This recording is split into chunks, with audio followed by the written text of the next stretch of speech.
कुछ कहानियां कभी नहीं मरती, इन्हें बार बार कहा जाता है।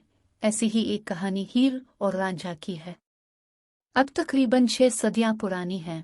इसे पहली बार शहंशाह अकबर के दौर में एक दामोदर अरोड़ा ने आयत में बयान किया था।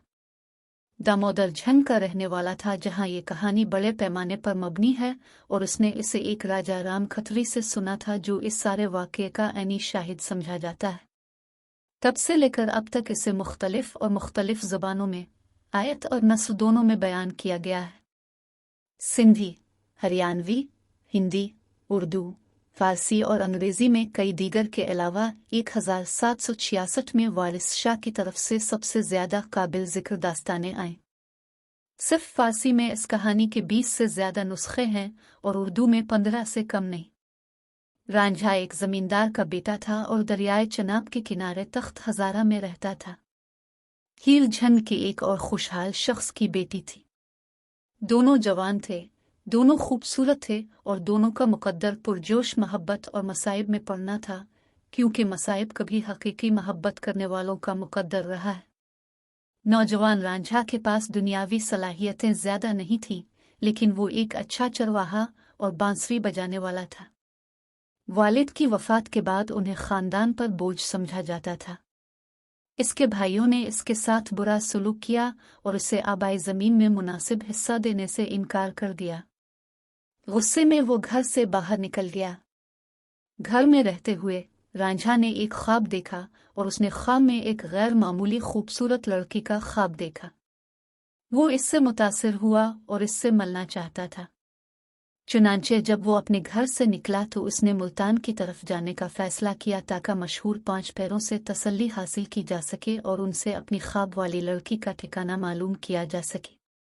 जगह जगह घूमता फिरता एक मस्जिद पहुंचा, जहां उसने रात गुजारने का सोचा। खुद को तसल्ली देने के लिए उसने वहां अपनी बांसुरी बजाई, लेकिन मस्जिद के इमाम ने इस पर एतराज़ करते हुए कहा कि इस्लाम में मौसीकी की इजाज़त नहीं है।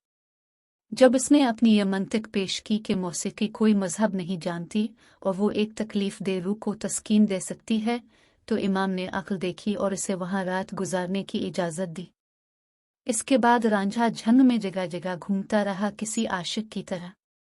घूमते फिरते इसकी मुलाकात उन 5 पैरों से हुई, जिन्होंने उसे हीर के ठिकाने के बारे में बताया। वो अपनी मंजिल की तलाश में आगे बढ़ता हुआ फसलों के एक सरसब्ज और शादाब खेत में पहुंचा। ये एक चूचक खान की मलकियत थी, जो सयाल कबीले का सरदार था। इसने नौजवान रांझा को पसंद किया और इसे एक ऐसे शख्स के तौर पर मुलाजमत देने का सोचा, जो इसके मवेशियों की देखभाल कर सके और सबको खुश रखने के लिए इसकी बांसुरी भी बजा सके। वो उसे अपने घर ले गया और हैरत की बात यह है कि वो यहाँ हीर से मिला। जैसा कि मोहब्बत की कहानियां हैं, उन्होंने फौरी तौर पर एक दूसरे को अपनी तरीफी मखलूक के तौर पर पहचान लिया और फौरी तौर पर प्यार हो गया। दिन रात एक साथ रहने की वजह से वो दिन ब दिन करीबतर होते गए। जब हीर के वालिदैन को उनकी कुर्बत का इल्म हुआ तो उन्होंने इस पर सख्त पाबंदियां आयद कर दें, लेकिन हीर ने इस गुलामी को टाल दिया और रातों को रांझा से मिलना शुरू कर दिया। हीर के चचा कैडो ने एक रात उन्हें राजदारी में मुलाकात करते हुए देखा और शदीद एतराज़ किया। इसने वालिदैन को और ज़्यादा मजलूम बना दिया और उन्होंने हीर को कैद तन्हाई में डाल दिया। इसके साथ ही एक बार फिर रांझा के बेपनाह मसाइब का आगाज़ हुआ। चूँकि हीर का बाप अपनी बेटी का हाथ किसी चरवाहे के हवाले करने के बारे में सोच भी नहीं सकता था, इसलिए इसने इसके लिए कोई मुनासिब जोड़ तलाश करने का सोचा। बिलाखिर उसे रंगपुरा से सैयदा खीरा नामी एक नौजवान और अमीर आदमी मिला। हीर इस इज़्दिवाजी बंधन में शामिल होने पर राज़ी नहीं हुई और निकाह के वक्त काजी से बहस की, लेकिन निकाह को पुख्ता करना था और इसे ज़बरदस्ती हीर को बहुत तकलीफ पहुंचाने के तहत अंजाम दिया गया।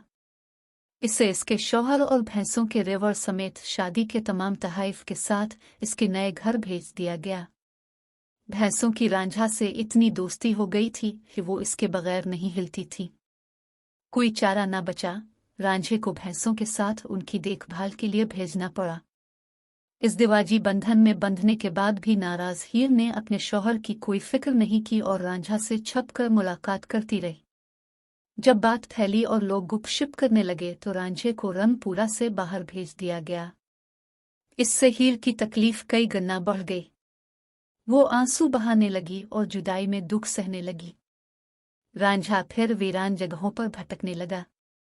एक दिन वो जंगल में कुछ योगियों से मिला और उन जैसा बनने का इंतखाब किया।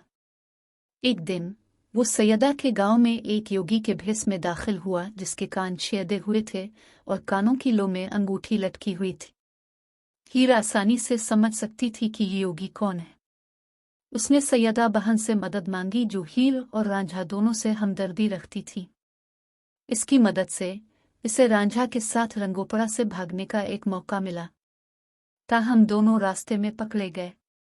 मामला एक काजी के सामने लाया गया जिसने हिदायत की कि हीर को वापस लाया जाए और उसके शौहर सैयदा से मिलाया जाए। इससे हीर और रांझा दोनों ने इस पर लानत भेजी जिसकी वजह से तबाकुन आग लग गई। अब मामला कस्बे के सरबराह तक पहुंचा जिसने रांझा के हक में फैसला दिया। इसके बाद दामोदर के मुताबिक हीर और रांझा दोनों नामालूम मंजिल की तरफ रवाना हो गए। इस कहानी के कुछ और रावी जैसे इरम और वारिस शाह इस कहानी को आगे बढ़ाते हैं।